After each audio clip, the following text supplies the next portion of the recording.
organic, unpredictable, unknown, lovely, beautiful, a sense of fulfillment. This is part of the pleasures of life and not the chores of life.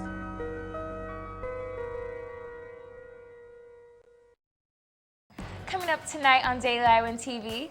Some Iowa wrestlers are making headlines, but not for the national championships. We have the details coming up. And a Texas senator is running for president, but are Republicans excited about him? We have more next. And in sports, One Hawkeye squad had their season come to an end Sunday night. we've got everything coming up next. You're watching Daily Iowan TV.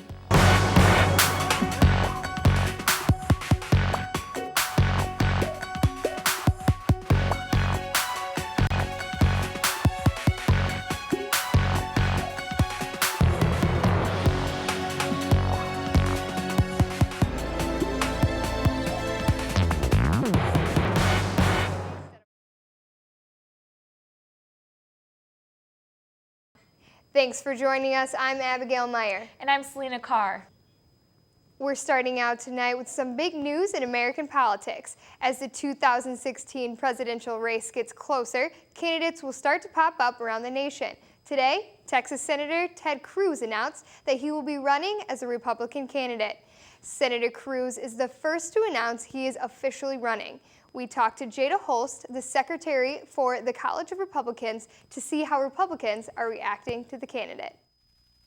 I think that a lot of the people who will probably announce their candidacy are great, and so is Senator Cruz. He has a great list of things that he's accomplished as a senator from Texas.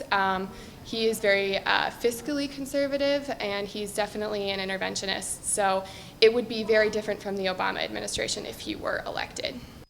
There are new developments today in the alleged rape at the University of Virginia that was controversially reported by Rolling Stone magazine.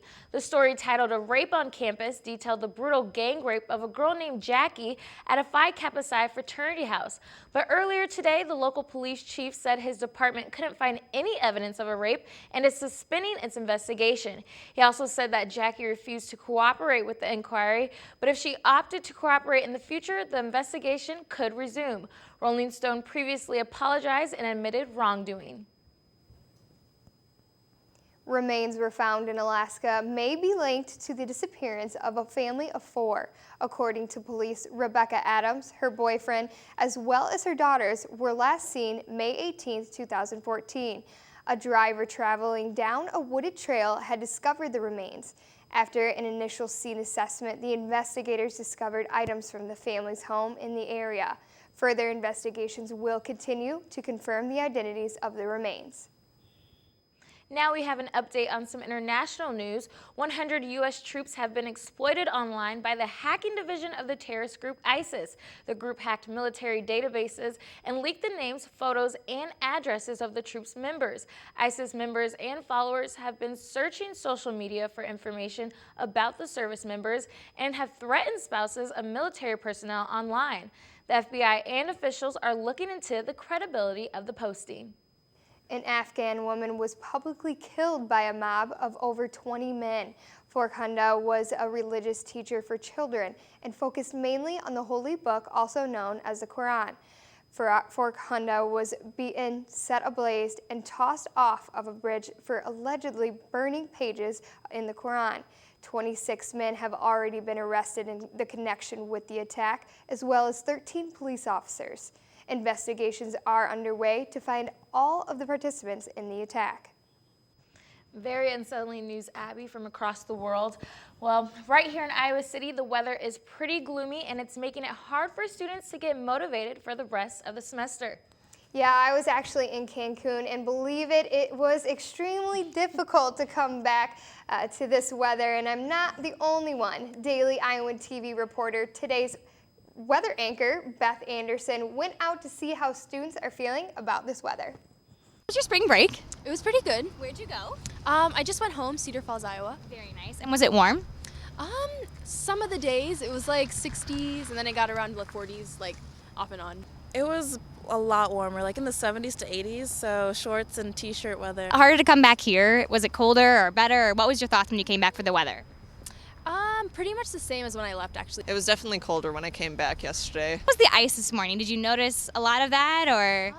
I noticed it at night when it was falling, like I woke up at night, but not really in the morning, not really. A mild ice like on the ground, but I didn't wake up in the morning to it, so it was just like mostly in the morning. It was really cold.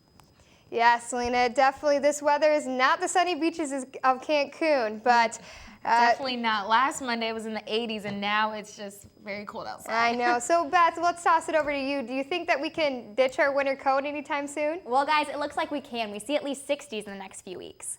Our first day back to classes after our sunny spring break has been a little chillier than when we left. With all the rain we received last night, many of us woke up to slicker conditions than we expected. Rain quickly froze over this morning with doors, windows, and entire cars covered in sheets of ice. Parts of the Midwest even received snow yesterday. Decorah, Iowa received 11.5 inches of snow while the storm continued to hit other areas of the Midwest, including Chicago, Wisconsin, and Minnesota. The precipitation we saw last night will continue on into our forecast tomorrow.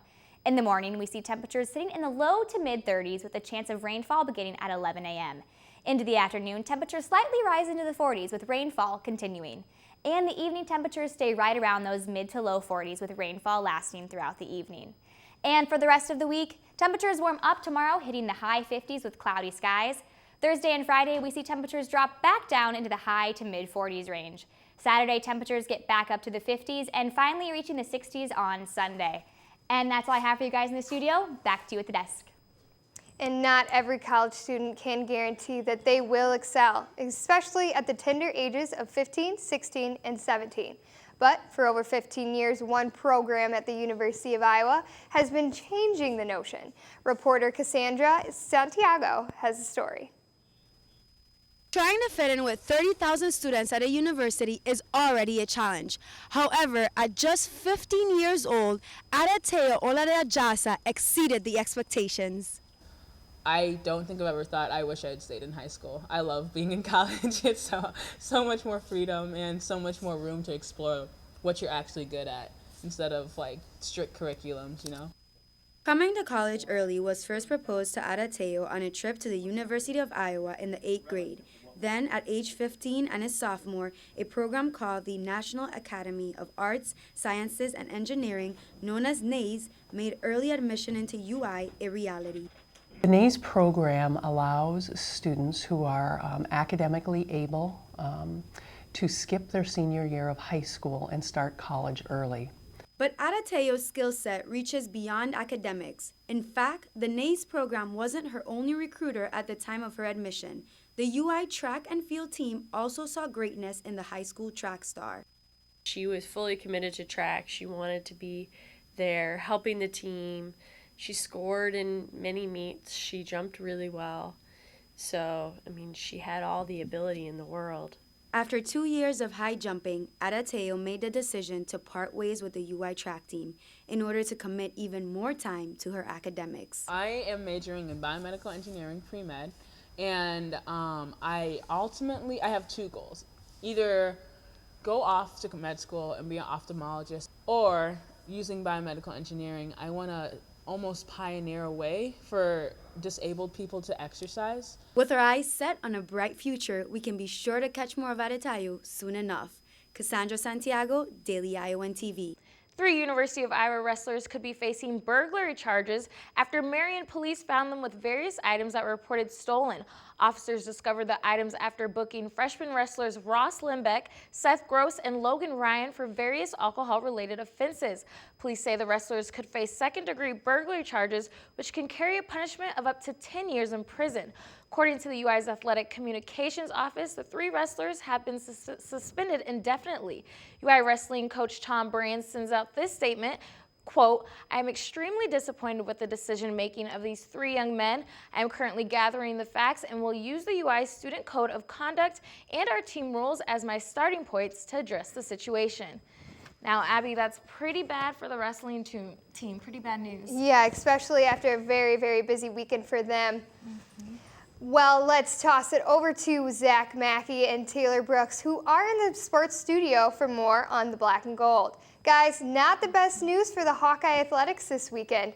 Can you tell us a little bit about it?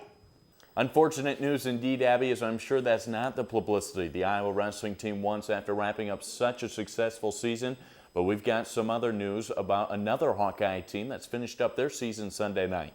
That's right, Zach. The number 7 seed Iowa men's basketball team was defeated by second-seeded Gonzaga in the third round of the NCAA tournament. Iowa struggled offensively as the Bulldogs were able to score 22 points off of Iowa's 11 turnovers. Now, Gonzaga shot better than 60% in both halves, making 10 of 16 baskets from beyond the arc, compared to Iowa's just 46.7%.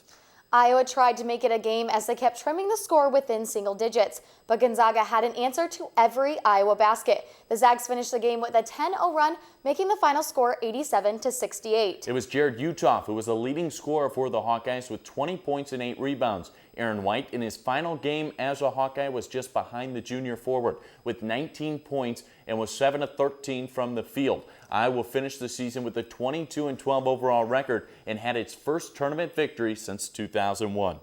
Gonzaga, along with Kentucky, West Virginia, Notre Dame, Wichita State, Wisconsin, and North Carolina, as well as Xavier, Arizona, North Carolina State, Louisville, Oklahoma, Michigan State, Duke, Utah, and UCLA advanced to the Sweet 16. Wisconsin and Michigan State are the only 2 Big Ten teams left in the tournament, and no other teams from Iowa are still contenders after Northern Iowa lost to the Louisville Cardinals last night 66-53 in the same round as the Hawkeyes. That they did. The round will begin this Thursday and continue through Friday. Now that women's basketball is the only winter sport left in action, our Whip Around crew has the latest from our spring sports are faring. Take it away, guys. Thanks, guys. I'm Hannah Thompson. This past weekend, the Iowa softball team fell hard against Maryland at home, losing 19-0 in just 5 innings. The Terrapins took the lead early, scoring 8 runs in the first inning and leaving the Hawkeyes in the dust as the game went on. This loss brings the Hawkeyes to a 10-22 record for the overall season and 1-2 for conference play. The Iowa softball team will be back in action this Tuesday against Nebraska at Pearl Field. Now to toss things over to Mark Fry for more on Hawkeye tennis. Thanks, Hannah. The Iowa men's tennis team won their Big Ten home opener against the Wisconsin Badgers on Sunday. Iowa junior Dominic Patrick helped propel the Hawkeyes with a gutsy performance in the singles. Patrick lost his first set but went back to win 2 straight sets, sealing the victory for himself and projecting Iowa to a 4-2 lead. Iowa now sits at 9-4 overall and 1-1 in the Big Ten. They will return to action March 27th with a home game against Michigan. I'll now send it over to Aaron Gallagher, who has an update on baseball. Thanks, Mark. The Iowa baseball team traveled to Lawrence, Kansas this past weekend for a 3-game series against the Jayhawks. The Hawkeyes dropped the first game on Friday in a 4-3 decision despite their 9th-inning rally. On Saturday, it was the Jayhawks who came up short in the final inning as the Hawkeyes won 6-4. In the final game on Sunday, the Hawkeyes used 6 pitchers to win 6-2 to win the series. The Hawks will be back in action here at Dwayne Banks Field as they host the Bradley Braves this Wednesday. That does it for us at the Whip. Back to you guys in the studio. As the baseball team is continuing to get into the core of their season, there is one Hawkeye you should have your eye on. That's right. That man's senior second baseman, Jake Mangler. Last season, he turned himself into an All-Big Ten and All-Region honoree. He put up career-best numbers across the board as a junior, hitting .315 with a team-best 45 RBIs, scoring 38 runs, and also had 13 extra base hits go along with it. Mangler also helped his team in their series over the weekend, being 2 for 5 with a run and an RBI. Head coach Rick Heller said, quote, "He's a solid all-around hitter. He does a great job defensively, is arguably our best clutch hitter, does well on the base pass, and is a hustle and energy guy." End quote. I've got to see Jake play a lot, Taylor, and he is something special, a captain of that infield. And as Aaron said earlier in the Whip Round, they come back to Iowa City on Wednesday. Hopefully the weather holds out, and I would love to watch some spring baseball. Let's hope so. And that will do it for us here in the sports studio, but be sure to tune in tomorrow as we have the latest from the Iowa Hawkeyes who attended Pro Day and who to expect come the NFL Draft. Selena and Abby, back to you. Well, that's all we have for time for you tonight, but you can tune in tomorrow for more on the latest news at Daily Iowan TV. That's right, and you can check out all of the breaking news at dailyiowan.com. I'm Selena Carr. And I'm Abigail Meyer. Thanks for joining us. Have a great night.